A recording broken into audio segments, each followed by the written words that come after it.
everybody, it's Gamers and Skull Mystic. I am here today in Avalon to bring you guessed it, another new wonderful edition of Through the Grapevine, where we talk about tips, tricks, rumors, game ideas, and all kinds of things, Wizard, that may or maybe not, but probably are happening. I want to start off this grapevine with a few things that I have information about, or at least I've heard about, and I do believe them to be true because it would make sense. As I understand it, for those of you who are decorators or have a love of decorating and have been asking about school-specific furniture packs for your school-specific houses, I do believe that they are coming up with those in the next update. I don't have any proof of the matter, and as you know, with King's Isle, that could be tomorrow or that could be 6 months from now. But as I understand it, again, in the next update, they're going to be having those school-specific furniture packs. I know a lot of you have asked me, and a lot of you have been kind of like, hold your breath till you turn blue. Well, no, that would be ice school. Never mind. Turning your breath till you turn purple? Oh, wait a minute. That would be storm cool. Anyway, you know what I mean. You've been holding your breath impatiently and tapping your toe for a while for those packs. So supposedly, they have heard your pleas for help and your cries of pain and are going to produce those packs. Another thing that I suspect, this is not written anywhere, but following the pattern of King's Isle, before we have our next world update, which is going to be Mirage, before we have our next world update, I would not be surprised to see some new key bosses and or gauntlets. This is usually the pattern that they run to keep us from slavering and chopping their heads off and biting and dissing and bowing.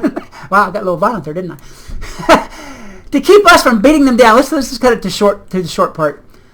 In between worlds, which takes quite a while as it is, they have one-shot gauntlets or key bosses or some kind of little feeder thing to keep us going, to keep us from getting too entirely bored.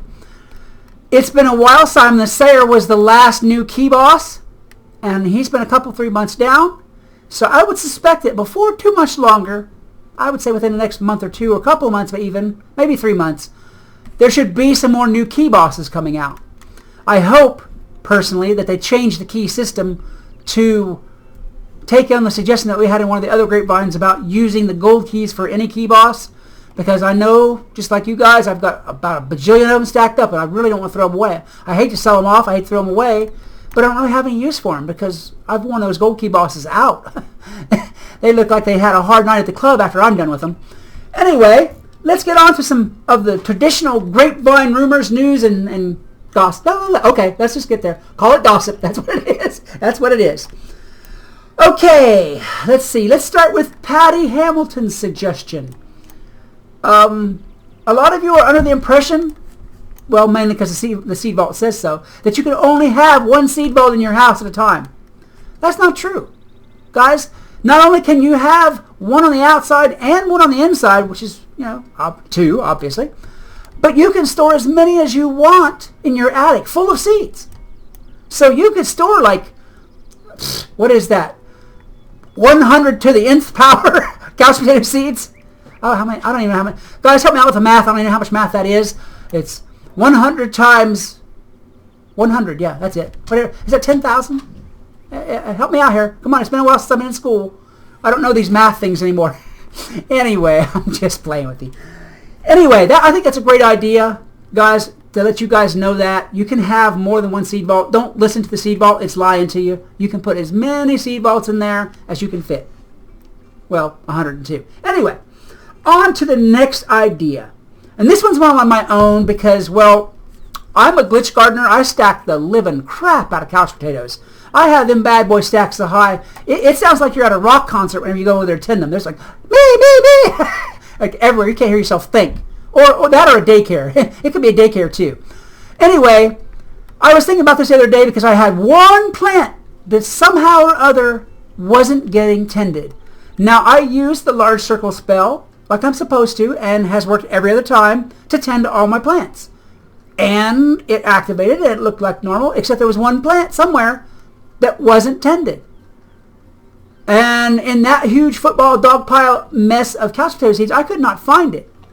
I think that a good idea for gameplay would be to, instead of putting those little icons over them for needs, Make them, leave your little icon there, and that's cool. Make them a different color, like make them red, like angry plants or something like that. So you can pick out which one it is in that big old pile of seeds, in that big old pile of plants, and you'll know which one it is that needs tending, because I could not find that plant to save my life, and it was sort of aggravating.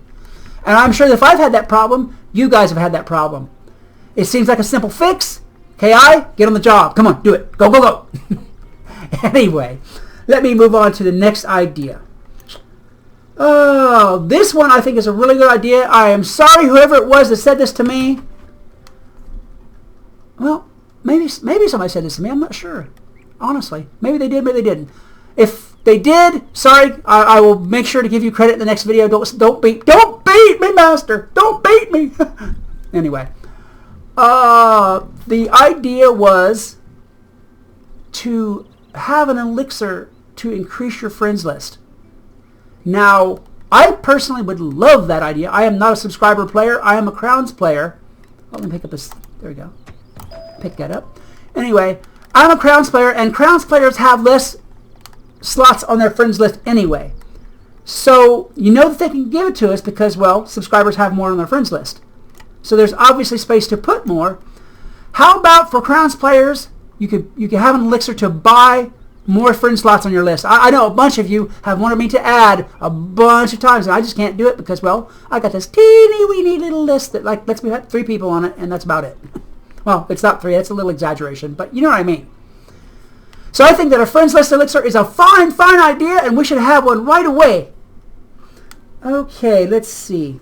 This next one is not a game idea. Well, it's kind of a game idea. It's a spell that I came up with that I thought would be a really cool spell to see played, especially in PvP. It's called an Eye for an Eye. And what it does is it simply doubles the last spell that was cast on you. If someone casts an Ifrit on you, the next turn this spell will activate. It'll work like a guardian spirit thing. It'll have a little ring around you. Next turn, your Eye for an Eye spell will cast that spell back on whoever casts it on you. I think that would be a rocking spell to have. That would definitely change some things in PvP and make some of these super hitters, well, I'm one of them, it would make some of these super hitters just a little bit less eager to put down the slam, and they would have to think a little more about their strategy. I think that's a great spell. Guys, by the way, if you have some spells that you have, or ideas for spells that you have, please put them in the comments. I'd like to see some of those, because I know that you guys, I've seen you guys drawing some cards before, drawing some spell cards, and that some of them were pretty cool. So if you have an idea for this kind of thing, by all means, put it in the comments. I would love to hear them. Okay, let me think here. I have one more thing that I want to show you for this section of Through the Grapevine. It's a gameplay thing. I just thought it was kind of interesting. So I'm going to zip over to that spot and show it to you. I just thought it was really cool. I don't know if anybody else has noticed it. I'll be over there in a minute, and I'll be right back. Alright, here it is. I was up here one day farming for Darkmoor gear, and I noticed this. I don't know if anybody else has ever noticed it or not. It's just a really cool, well, kind of interesting little thing. You see the Darkmoor village back there proper. Watch what happens when I change my angle just a little bit. See? The village changes. There's like a whole row of buildings that appear there. Oh, that's just the funniest thing. I mean, I don't know if there's a purpose for it, or if it's just some of their little design flaws, or maybe it's intentional. Who knows? But watch. Oh, and disappear. Yeah, and reappear. Just depending on what angle you have it at. It's like the whole town changes. I think that is really cool. Alright guys, that is going to do it for this Grapevine. I do believe, if you guys enjoyed this video, please talk to the like button, make a conversation with it, and then give it a good whack just for good measure. Alright? As well, share my videos because, well, that's how the word gets out, and it's really going to help out. And that can make more and more and more. Until next time, this is Skelomystic reminding you that whatever else you do, always love the game. Peace! Hey, what's up, gamers? This is Skelomystic. I am here today in Dragonspire because it just so happened that I was looking for energy jewels the other day, and as I got those energy jewels, I also happened to get every one of the Morganth jewels that there are. So I thought that instead of just wasting them, I would